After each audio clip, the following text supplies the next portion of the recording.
C'est un médicament quasiment miraculeux contre la chute des cheveux. Le Propecia, d'abord destiné à traiter des problèmes de prostate, a été prescrit en France à 30 000 hommes menacés de calvitie.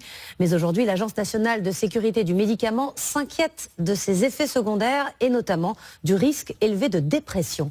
Anthony Joly, Yves Ginca et José Boulestex.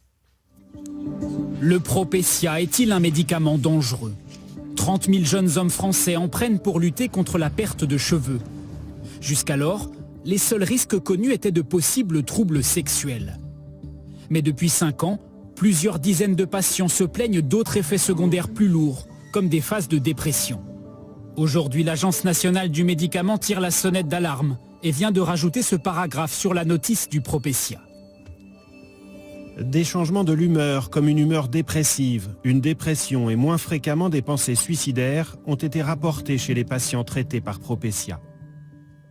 Dans cette notice, on dit maintenant très clairement qu'il y a une précaution, une sorte de mise en garde qui alerte vraiment le patient sur la survenue éventuelle de ces troubles et qui leur demande d'arrêter le traitement et de consulter son médecin. Sylvia Millon-Mathieu, elle, n'a jamais été alertée sur la possible dangerosité de ce médicament. Son fils, Romain, a mis fin à ses jours en juin 2016, à 25 ans. Il a pris le Propecia pendant 2 ans et demi avec de nombreux effets secondaires qui n'ont pas alerté les médecins.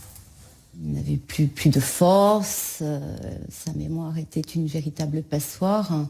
Il ne se souvenait plus ce qu'il avait fait 5 minutes auparavant. Il avait développé de grandes phobies sociales.